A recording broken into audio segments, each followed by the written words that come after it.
Right, so I just want to give an update on what exactly is happening right now in the business in terms of my strategic thinking for the next year and what the plans are to essentially grow the business by basically 10x the next year. So, if I have to, and for you guys to really take anything I'm saying and get some value from what I'm saying, is I'm going to show you how I'm analyzing the business, the different problems, how I figured out there's some problems, how I'm going about figuring out a solution and the solution I'm going to implement, right? Now the solution, just for reference, is going to be my best next shot, and it may be incorrect and it may be correct, but end of the day, I'm going to try something, see the effect of it, get feedback, and improve. Kind of like a problem solution cycle. Problem, try solution. Doesn't work, feedback, try again, etc. So here are the main issues that are bottlenecking me from getting to 250k a month, for example, which is on the sales side of things, the show up rate is having issues and the conversion rate is having massive issues. Now I currently have 4 salespeople. 2 of them are not really doing well at all. Most of those either haven't closed a deal at all or haven't closed a deal in over a month, even over a month and a half, right? 2 of them are doing quite well. So I have to make a decision now. Potentially, we'll have to get rid of 2 of the sales reps, potentially, so that those sales calls that we're going to them are going to go to the performing ones, so that immediately I'll go from cutting out 2 bad sales reps. I will be able to put the time and effort of training into the 2 better sales reps, so they'll get better converting. The better converting sales reps will also have twice as many sales calls. So I will essentially double the cash collected immediately just from making this one change. So theoretically, doubling the business already, right? Just from cutting out 2 bad sales reps. Now, obviously it may seem simple, but for me, it took quite a while to really make this as a decision. So get rid of 2 sales reps, double the amount of sales calls coming through. I should 2 to 2.5x the business, because also I'll improve the closing rate, because that will put more effort into these salespeople. Now, another side of things which I'm also going to improve is the show up rate. Now, one part of this whole show up rate, let's say, thing is just more credibility, more outreach, more basically.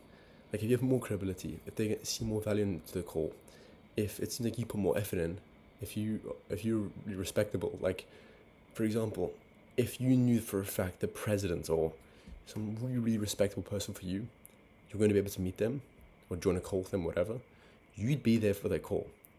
But if you position yourself as just some sales call from some little marketing company, their feeling of needing to show up to the call will be much, much less, right? So you can get, and what I'm going to do to improve this is going to be call confirmers, whether it's an AI call confirmer or a real person. I'm going to put way more effort into lead nurture, to building kind of credibility with case studies, with nurture emails, really showing I understand them, their problems, and doing more levels of outreach. So I'll do SMS outreach, way more email outreach to them, give them way more lead nurturing, credibility, etc. Also WhatsApp outreach and calling, right? 4 different channels at least to get them to respond, to get them to confirm they're going to show up to the call, and it can improve the quality of the meeting, right? That should improve the show up rates by 10 or 20%. Plus, just there on the conversion rate side of things, good sales guys having twice as many sales calls and also converting a bit higher. That is already almost a 3x in the business, just from those few levers. Now, that's the front end of things. On the back end, there's a few different issues. Communication. There should be way more consistent communication with the clients when they sign on, to help them, help build the relationship. Because one of the main things, the 2 main things that relate to clients churning is a lack of relationship. Because if someone really, really likes you, they believe in you, then even if the results are bad, they will keep pushing, right? And the second thing is the results. So if you have great results, they don't like you. If you have a great relationship, bad results. If you have both of them, you're great. If you have neither of them, they're going to churn.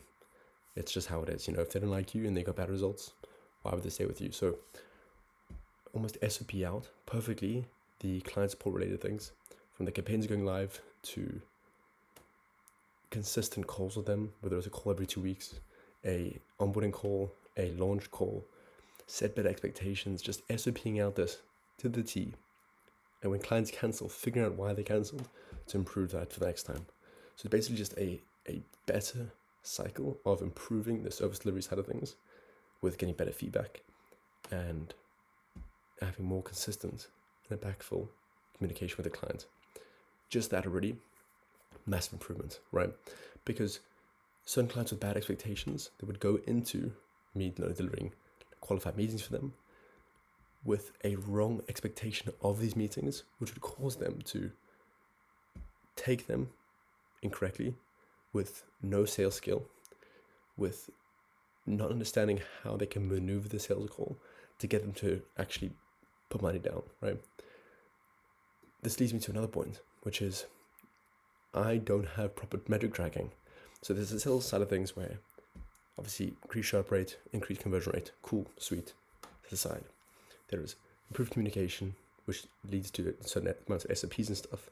But if I have proper tracking of everything, like I even have a bit of issues in tracking the front end of things in terms of show up rates and in terms of the conversion rate stuff. But regardless of that, understanding my clients' show up rates, my cost to deliver for clients, all their paid metrics, their main issues, their sales ability. Now, one major factor is that I have clients who are good at sales and I have clients who are bad at sales. The clients who are good at sales, they love the service.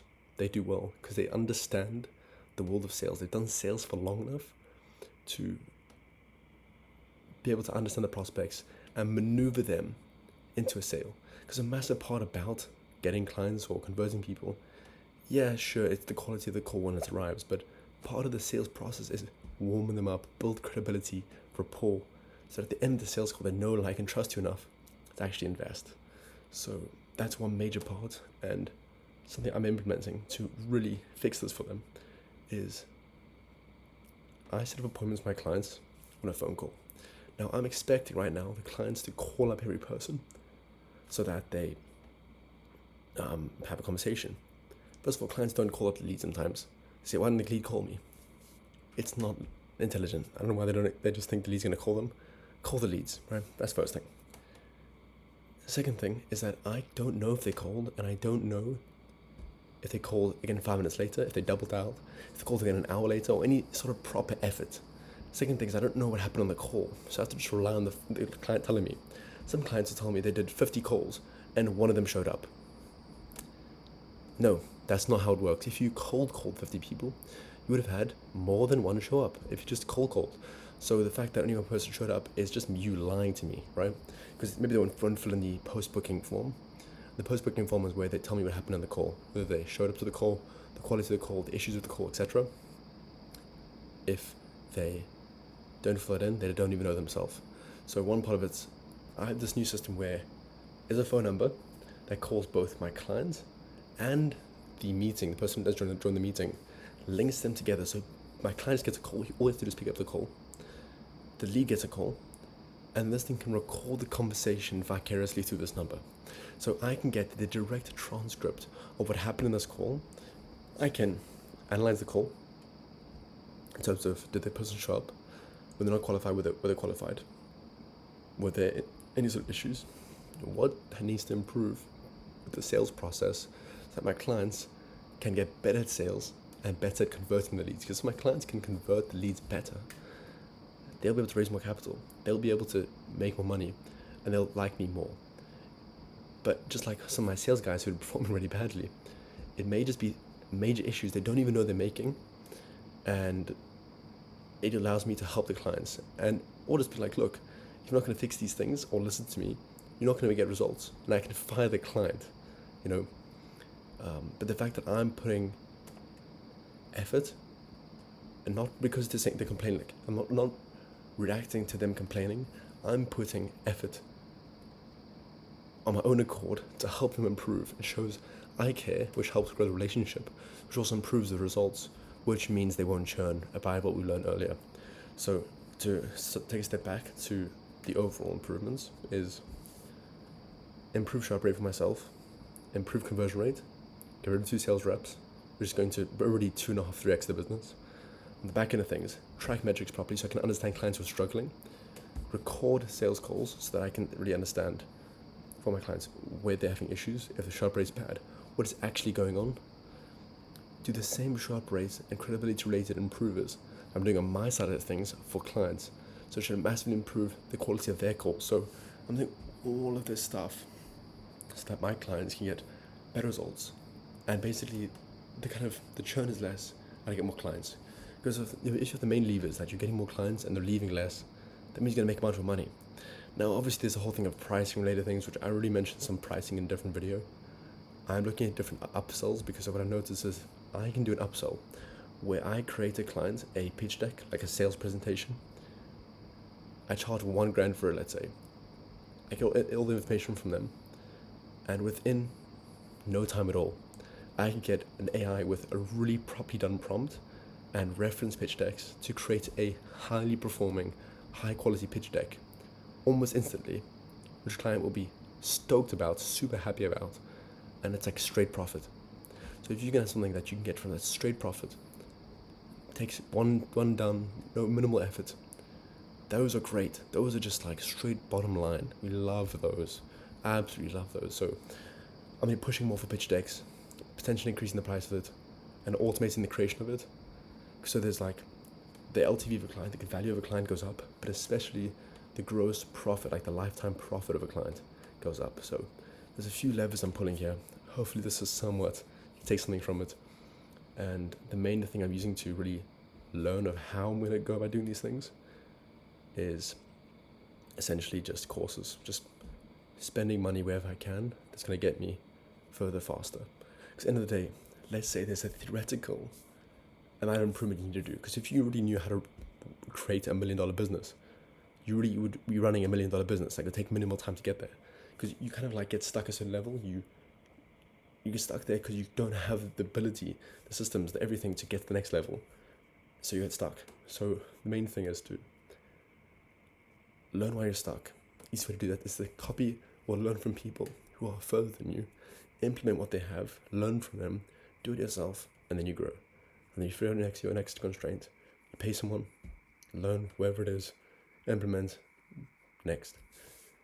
That's how I do it pretty fast. I say that, not that I've grown very fast, but that's how I know it's done. That's how I'm trying to do it.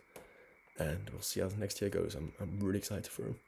But yeah, time is just, it's time to grow, time to put effort in, and make a fuck ton of money. So yeah, I'll be on at least 250k by the end of 2026, and it's not even that hard to get there. So yeah, we'll kill it, and see you in the next video. Bye.